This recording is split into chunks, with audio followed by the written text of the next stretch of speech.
Tiesitkö, että maailmanhistorian tunnetuin profeetta, mies, jonka pelottavan tarkat näyt ovat järisyttäneet ihmiskuntaa vuosisatojen ajan, kirjoitti väitetysti yhden ainoan säkeistön absoluuttisesta turvapaikasta ja että nuo muinaiset koordinaatit osoittavat suoraan siihen jäiseen maahan, jonka päällä sinä juuri nyt seisot.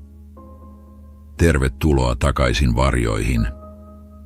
Minä olen Aatos ja olet saapunut vaietut näyt kanavalle, paikkaan, jossa historian pölyisimmät ja pelottavimmat salaisuudet nostetaan vihdoin päivänvaloon. Tänään me emme puhu vain menneisyydestä, vaan kenties meidän kaikkien lähitulevaisuudesta. Kun puhumme profetioista ja maailmanlopun ennustuksista, yksi nimi ylittää kaikki muut. Michel de Nostredame, paremmin tunnettu nimellä Nostradamus.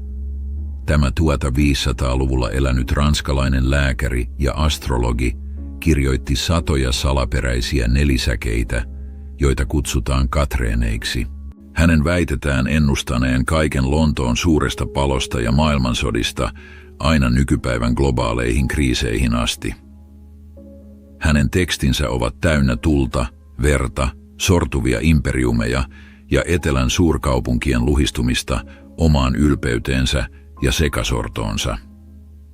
Vuosisatojen ajan oppineet kuninkaat ja salaseurat ovat yrittäneet purkaa hänen kryptisiä viestejään, jotka hän piilotti monimutkaisten sanaleikkien, anagrammien ja useiden eri kielten sekoituksen taakse välttääkseen inkvisition julman tuomion, mutta kaiken tämän valtavan kuuluisuuden ja loputtoman analysoinnin varjossa piilee eräs hyytävä legenda, josta valtavirran historioitsijat usein vaikenevat tai jonka he sivuuttavat pelkkänä omituisena käännösvirheenä.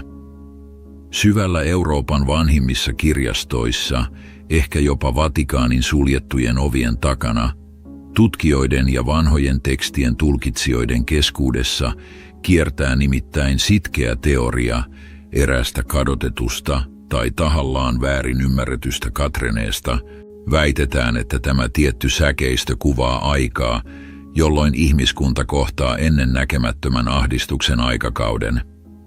Nostradamuksen kerrotaan kirjoittaneen ajasta, jolloin etelän maat palavat kuumuudessa, luonnonmullistuksissa ja ihmisten loputtomassa vihassa, ja jolloin vanhan mantereen mahtavimmat keskukset hukkuvat omaan meluunsa, pelkoonsa ja kaaukseensa. Tässä näyssä ihmiset etsivät epätoivoisesti pakotietä, paikkaa missä taivas ei sataisi tulta ja missä maa pysyisi vakaana heidän jalkojensa alla. Ja juuri tässä, kaiken sen globaalin tuhon ja epätoivon keskellä, profeetan väitetään kääntäneen henkisen katseensa kauas, äärimmäiseen ja tuntemattomaan pohjoiseen.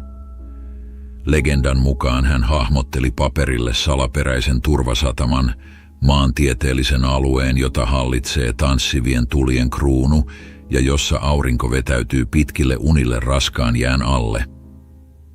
Miksi tätä nimenomaista Katreenaa ei ole nostettu maailmanlaajuisiin otsikoihin aiemmin? Miksi se on pysynyt piilossa? Syy on yksinkertainen ja samalla karmaiseva. Vuosisatojen ajan Keski-Euroopan ja Välimeren alueen oppineet eivät yksinkertaisesti kyenneet ymmärtämään sen todellista merkitystä.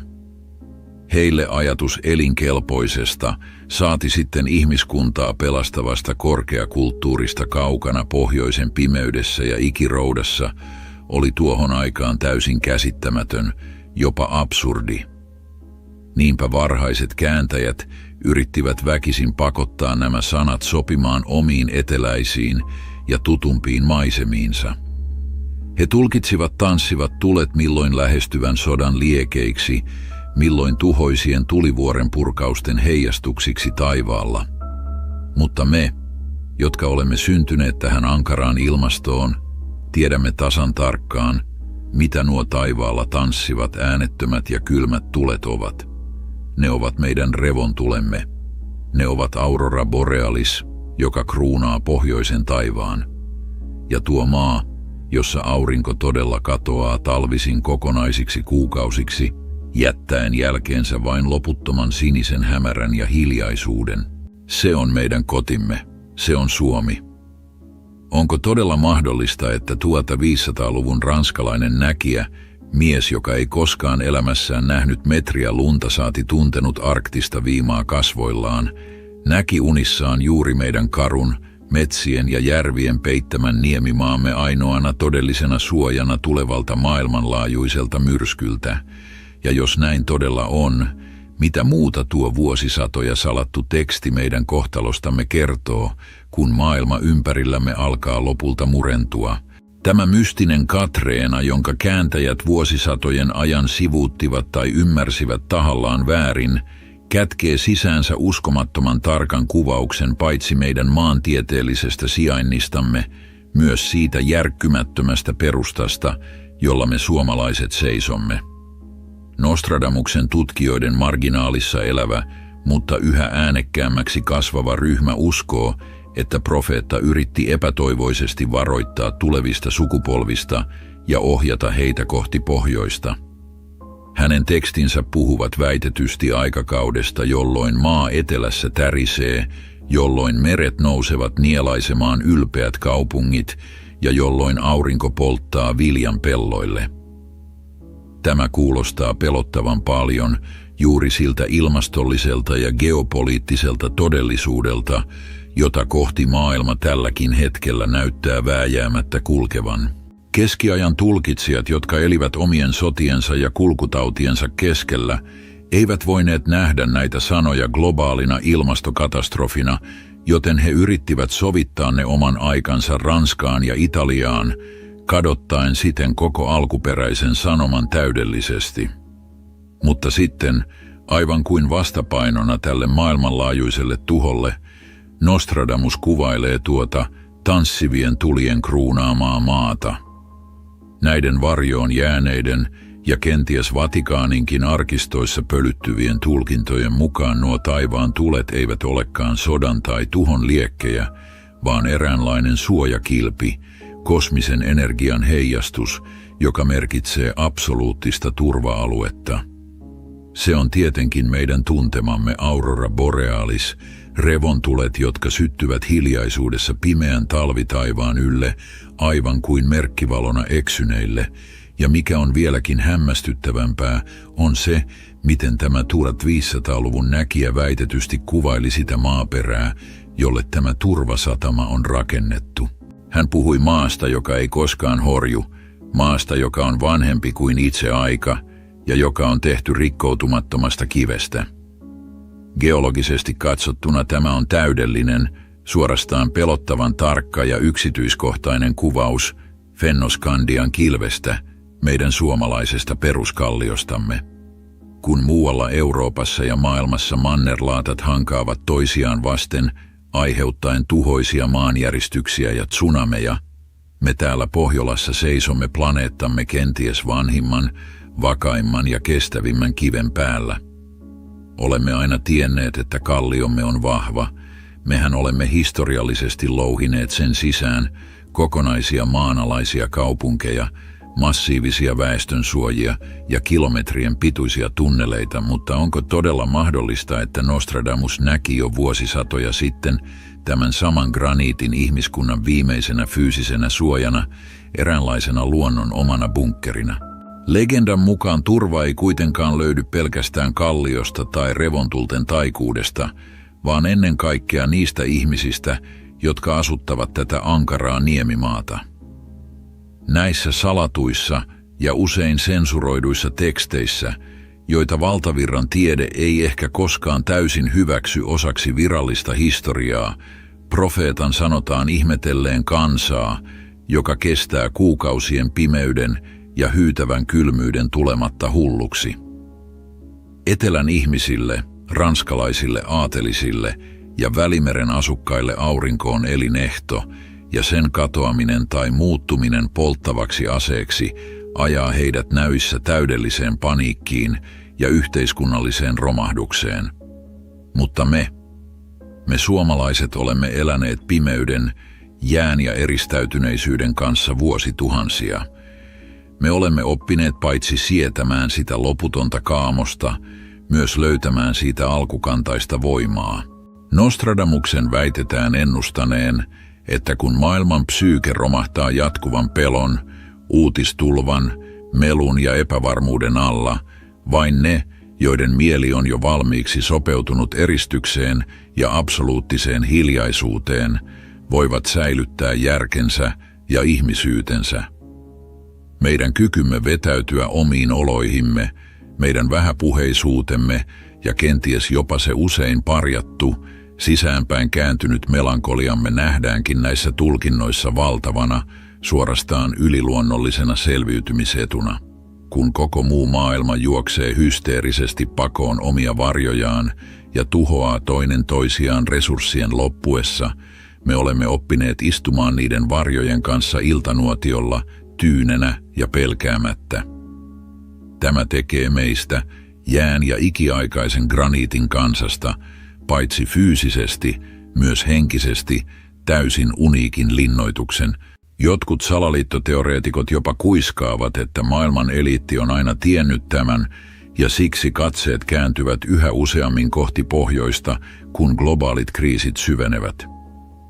Eikö olekin sydäntä pysäyttävää ajatella, että se eristäytyneisyys ja hiljaisuus, josta meitä kansainvälisesti on usein jopa hieman pilkattu tai pidetty omituisina, olisikin itse asiassa se ratkaiseva koodi, se syvä ja parantava ominaisuus, jota historian tunnetuin ranskalainen mystikko piti ihmiskunnan ainoana toivona silloin, kun kaikki muu tuttu ympärillä lopullisesti luhistuu, vaikka monet valtavirran historian professoreista, tiukkapipoisimmista skeptikoista ja kirkollisista auktoriteeteista ovat valmiita leimaamaan kaikki nämä puheet vain yksittäisen profeetan harhoiksi, liioitelluiksi allegorioiksi tai suorastaan omien sanojen vääristelyksi pelkojen ruokkimisessa, meidän on pysähdyttävä miettimään tätä hypnoottista yhtälöä.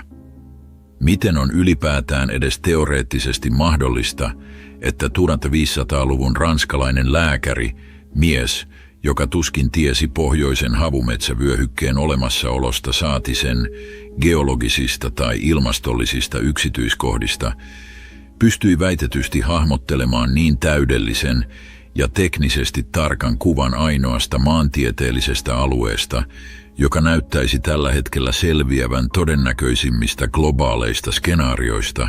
Eikö olekin uskomatonta, että Nostradamus ei etsinyt pelastusta etelän mahtavista kaupungeista, joissa valta ja vauraus sijaitsivat hänen aikanaan, vaan käänsi katseensa tänne, tähän mykkään ja jäätyneeseen erämaahan, jossa selviytyminen vaati aivan toisenlaista vahvuutta. Tämän yhden ainoan väitetyn säkeistön piilotettu sanoma on alkanut resonoida voimakkaammin kuin koskaan aiemmin nykypäivän epävarman ja alati kiihtyvän maailmanpoliittisen sekä ilmastollisen kaaoksen keskellä. Aivan kuin historian sumun takaa kurottautuisi käsi, joka yrittää epätoivoisesti näyttää meille, että meidän kotimme, meidän peruskalliomme ja meidän usein aliarvostettu hiljaisuutemme eivät olekaan heikkouksia, vaan ihmiskunnan kenties tärkein evolutiivinen ja henkinen kilpi. Tämä laittaa meidät suomalaiset myös valtavan vastuun ja syvän pohdiskelun eteen, sillä jos todella olemme tuo ennustettu, revontulten alla lepäävä turvasatama, osaammeko me itse pitää kiinni siitä, mikä tekee meistä niin vahvoja? Osaammeko me säilyttää oman kylmäpäisen malttimme ja sen perään antamattoman sisun, kun koko muu maailma tuntuu hukkuvan jatkuvaan kiireeseen, loputtomiin vaatimuksiin ja yhä pahenevaan hysteriaan? Näiden varjoihin jätettyjen tekstien mukaan meidän ei tarvitse muuttua toisenlaisiksi tai yrittää epätoivoisesti sulautua etelän levottomaan elämänmenoon, vaan meidän nimenomaan pitää seisoa ylpeinä omana itsenämme, aivan kuten tuo ikiaikainen kalliomme. Meidän jalkojemme alla seisoo horjumatta, tapahtui maailmalla sitten mitä tahansa. Tämä legenda ei ainoastaan tarjoa kylmäävää kurkistusikkunaa mahdolliseen tulevaisuuteen, vaan se on myös äärimmäisen voimakas ja kaunis muistutus siitä, keitä me syvimmältä olemukseltamme olemme ja miksi meidän olemassaolomme juuri täällä, pohjoisen viimassa ja kaamoksen keskellä, on kaikkea muuta kuin sattumaa. Nyt kysynkin sinulta, joka kuuntelet minua täällä pimeyden ja hiljaisuuden keskellä suoraan tältä vanhalta penkiltä. Uskotko sinä, että Nostradamuksen kaltaiset mystikot saattoivat todella nähdä aikaverhon läpi satoja vuosia sitten ja ymmärtää Suomen poikkeuksellisen roolin maailmankaikkeudessa, vai onko tämä kaikki vain meidän omaa, lohduttavaa tulkintaamme asioista, joita emme pysty selittämään? Ovatko nämä muinaiset profetiat vain pelkkää sattumien summaa ja sanaleikkejä, vai kätkevätkö ne sisäänsä oikean avaimen meidän ja kenties koko planeettamme selviytymiseen? Haluan kuulla sinun ajatuksesi ja teorioitasi tästä kaikesta, joten jätä ehdottomasti kommenttisi alapuolelle. Luen niistä jokaisen ja nostan esiin mielenkiintoisimmat huomiot tulevissa jaksoissamme. Minä olen Aatos ja tämä on ollut Vaietut näyt. Jos haluat jatkaa tätä matkaa kanssani yhä syvemmälle historian pimeimpiin arkistoihin, jos olet valmis kohtaamaan ne totuudet ja legendat, joista muut mieluummin vaikenevat ja kääntävät katseensa pois, paina tilausnappia ja astu rohkeasti varjoihin. Seuraavalla kerralla me emme puhukaan enää pelkästään menneisyydestä, vaan avaamme oven erääseen vielä kylmäävämpään mysteeriin. Siihen asti, pitäkää mielenne tyynenä, arvostakaa sitä jään ja kiven kovuutta, jolla me seisomme, ja antakaa revontulten valaista pimeimmätkin yönne. Edes teoreettisesti mahdollista, että 1500-luvun ranskalainen lääkäri, mies, joka tuskin tiesi pohjoisen havumetsävyöhykkeen olemassaolosta